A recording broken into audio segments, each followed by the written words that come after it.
Halo Sobat Akuntansi, selamat datang kembali di channel ini. Saya Jihan Hadiani dengan NPM 102240027. Dan kali ini kita akan membahas topik yang sangat penting dalam dunia akuntansi, yaitu liabilitas jangka panjang. Yuk langsung aja kita mulai. Pertama-tama, apa sih itu liabilitas jangka panjang? Liabilitas jangka panjang itu adalah kewajiban perusahaan yang penyelesaiannya tidak bisa dilakukan dalam waktu 1 tahun atau satu siklus operasi normal perusahaan. Jadi ini adalah komitmen keuangan yang bersifat untuk jangka panjang. Nah, apa saja sih contoh liabilitas jangka panjang ini? Ada beberapa jenis yang umum kita temui, yaitu utang obligasi, wesel bayar, utang hipotek, kewajiban pensiun, dan kewajiban leasing. Semua utang jangka panjang ini biasanya dilengkapi dengan perjanjian dan pembahasan tertentu. Di video kali ini kita akan membahas salah satu jenis liabilitas jangka panjang yang paling sering kita dengar, yaitu utang obligasi. Apa itu utang obligasi? Utang obligasi adalah sekuritas yang diterbitkan oleh sebuah entitas untuk mendapatkan pendanaan jangka panjang dari pihak ketiga. Artinya, perusahaan meminjam uang dari investor dan menerbitkan obligasi, dan sebagai gantinya, perusahaan akan melunasi obligasi tersebut di masa depan saat jatuh tempo, beserta pembayaran bunga yang sudah disepakati. Pengaturan terkait utang obligasi ini diatur dalam PSAK 71 tahun 2018 tentang instrumen keuangan. Pada awalnya obligasi diakui sebesar nilai wajarnya. Nah, kalau ada selisih antara nilai wajar dan nilai nominal, selisih ini akan diakui sebagai premi atau diskonto obligasi. Setelah pengakuan awal, liabilitas keuangan ini diukur pada biaya perolehan yang diamortisasi kecuali ada entitas atau tujuan lain yang ditetapkan. Lalu bagaimana sih harga jual obligasi ini ditentukan? Harga jualnya ditentukan oleh beberapa faktor, yaitu kondisi pasar, mekanisme permintaan dan penawaran, resiko relatif, dan keadaan ekonomi secara umum. Nilai obligasi itu sendiri adalah present value dari arus kas masa depan yang diharapkan, yang meliputi pembayaran bunga dan juga nilai nominal atau prinsipal obligasi. Sekarang mari kita pahami dua jenis suku bunga penting dalam obligasi. Pertama, ada suku bunga nominal, kupon, atau tercatat. Ini adalah suku bunga yang tertulis jelas dalam kontrak atau perjanjian obligasi.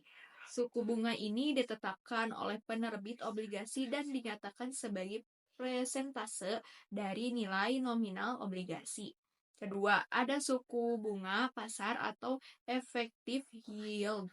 Ini adalah suku bunga yang mencerminkan tingkat pengembalian yang sepadan dengan resiko investasi. Suku bunga pasar ini adalah nilai sesungguhnya yang diterima oleh pemegang obligasi.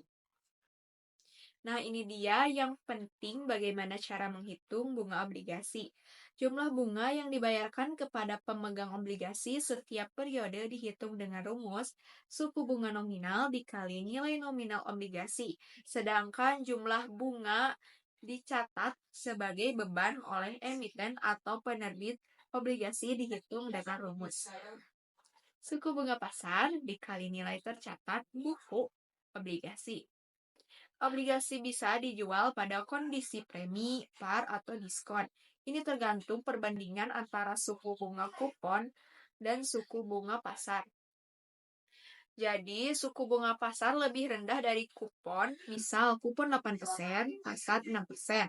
Maka obligasi dijual pada premium. Jika suku bunga pasar sama dengan kupon, misal kupon 8%, pasar 8%, maka obligasi dijual pada nilai par. Dan jika suku bunga pasar lebih tinggi dari kupon, misal kupon 8%, pasar 10%, maka obligasi dijual pada diskon penyesuaian terhadap beban bunga obligasi ini dicatat melalui proses amortisasi.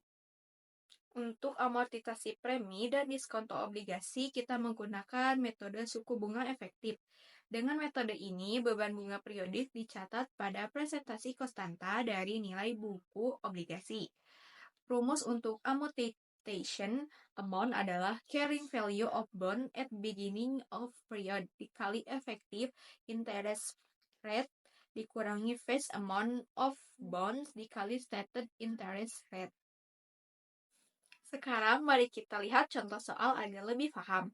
Misalnya PTAA menerbitkan obligasi senilai 5 juta pada tanggal 1 Januari 2012. Jatuh tempo dalam 4 tahun dengan kupon 8% yang dibayarkan setiap tanggal 1 Januari. Suku bunga pasarnya adalah 6%.